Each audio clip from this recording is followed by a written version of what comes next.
মুরব্বি মুরব্বি আপনারা যারা বেশি বাড়াবাড়ি করতেছেন আমি তাদের উদ্দেশ্যে একটা কথাই বলবো, আসলে কি এই বিনোদন, হাসি তামাশা, রং বা কৌতুক, মস্কারা এগুলো মানুষের স্বভাবজাত প্রবৃত্তি। এগুলোর মাধ্যমেই মানুষ সুস্থ জীবন যাপন করে এবং সমাজে চলাফেরা করে, কিন্তু এরও একটা নির্দিষ্ট গতি আছে, একটা সীমা পরিসীমা আছে। মানুষ যখন তা অতিক্রম করে তখন এই ভুল করে। যে সুস্থ বিনোদন দ্বারা মানুষ সমাজের ভিতরে ভালোভাবে চলাফেরা করতে পারে, মানে সমাজের ভিতরে ভালোভাবে বেঁচে থাকতে পারে, আবার সেই সুস্থ বিনোদনকে বেহায়াপনার দ্বারা রূপান্তরিত করার কারণে মানুষ সমাজের ভিতরে তার সম্মানটুকু হারিয়ে ফেলে এবং মানুষ সেই সমাজের ভিতরে আর সুস্থভাবে বসবাস করার অনুপযোগী হয়ে ওঠে। তো আমি তাদেরকে উদ্দেশ্য করে বলবো, ভাই সুস্থ বিনোদন করেন, সমস্যা নেই, কিন্তু একটা গণ্ডির ভিতরে থাকেন, সীমা অতিক্রম করেন না, সীমা লঙ্ঘন করেন না। আসসালামু আলাইকুম প্রিয় দর্শক, আপনারা আমার জীবন চলার পথে অল্প স্বল্প সুস্থ বিনোদন, হাসি তামাশা, রং কৌতুক এগুলো ভালো, কিন্তু এই সুস্থ বিনোদনের নামে অশ্লীলতা, বেহায়াপানাকে প্রমোট করা, মানে রীতিমতো বেহায়াপানা ছড়ানো বা যে কোনো একটা জিনিস ট্রেন্ডিংয়ে আসলে ওইটাকে নিয়েই বেহায়াপানা শুরু করে দেওয়া, এটা কোন ধরনের পাগলামি? এটা মানে একটু বেশি বাড়াবাড়ি হয়ে যাচ্ছে। আপনারা দেখেন আল্লামা মুস্তাক ফয়াজির একটা বাক্য, একটা কথা, এক মাহফিলের একটা কথাকে নিয়ে এত বেশি ট্রোল করা হচ্ছে এবং এত বেশি নেটিজেনরা এটাকে নিয়ে সরাসরি করতেছে, এটা আসলে আমাদের কাম্য ছিল না, বা এটা আসলে আমাদের জন্য দুঃখজনক। মানে টিকটক কন্টেন্ট, তারপর বিভিন্নভাবে ভিডিও বানিয়ে মানে এটাকে একেবারে শেষ করে দিচ্ছে। বিষয়টা হলো আল্লামা মুস্তাক ফয়াজি সাহেব একজন বিজ্ঞ আলেম। সে এক মাহফিলে হয়তো তার এক শ্রোতা, মুরব্বী শ্রোতাকে বসানোর জন্য সে যেহেতু উইটা যাচ্ছিল, এই জন্য মুরব্বীকে বলছিল যে মুরব্বী এই টাইপের কিছু কথা বলছিল মুরব্বীকে বসানোর জন্য। তো সেই বিষয়টাকে নিয়ে মানে এত বেশি বাড়াবাড়ি হবে।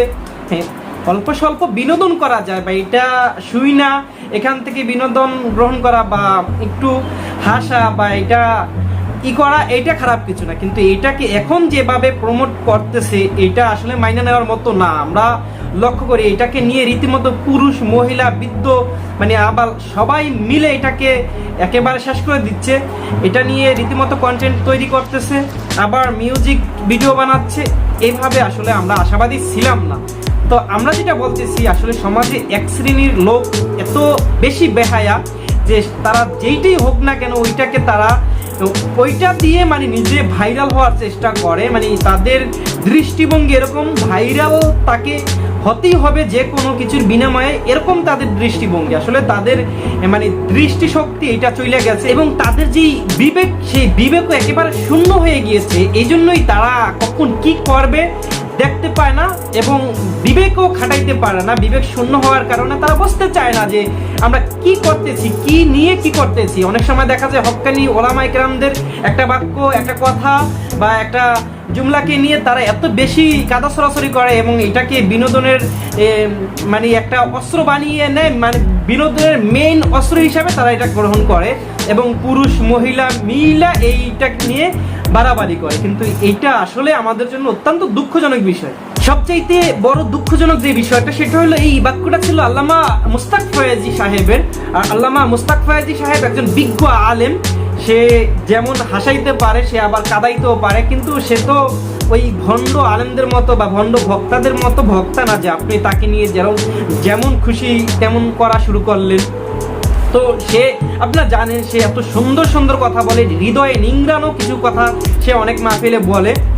ইতিমধ্যে আমরা তার আরও কিছু বক্তব্য ভাইরাল হয়েছিল, বিশেষ করে নবীর রাসূল কারীম সাল্লাল্লাহু আলাইহি ওয়াসাল্লামের সূরাত নিয়ে যেই বর্ণনা দিয়েছিল, সেই বক্তব্যটা শুনলে মানে গার পশম দাঁড়িয়ে যায়। এরকম তার বক্তব্য, যেরকম তার কথার মাধুর্যতা, এরকম মানে তার দিকে মানুষ আকৃষ্ট হয়, এরকম তার বচনভঙ্গির ধারা। ঠিক আছে, তো এই ধরনের একজন আলেমকে, সে কিন্তু একজন পীর সাহেব, তো হক্কানি পীর এবং সে একজন ভালো বিজ্ঞ আলেম।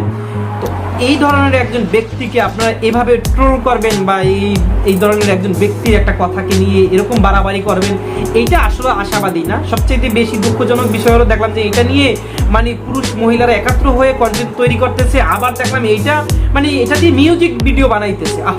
তাদের বিবেক কোথায় গেল আজকে? ভাই আপনারা যারা বেশি বাড়াবাড়ি করতেছেন আমি তাদের উদ্দেশ্যে একটা কথাই বলবো, আসলে কি এই বিনোদন, হাসি তামাশা, রং বা কৌতুক, মস্কারা এগুলো মানুষের স্বভাবজাত প্রবৃত্তি। এগুলোর মাধ্যমেই মানুষ সুস্থ জীবন যাপন করে এবং সমাজে চলাফেরা করে, কিন্তু এরও একটা নির্দিষ্ট গতি আছে, একটা সীমা পরিসীমা আছে।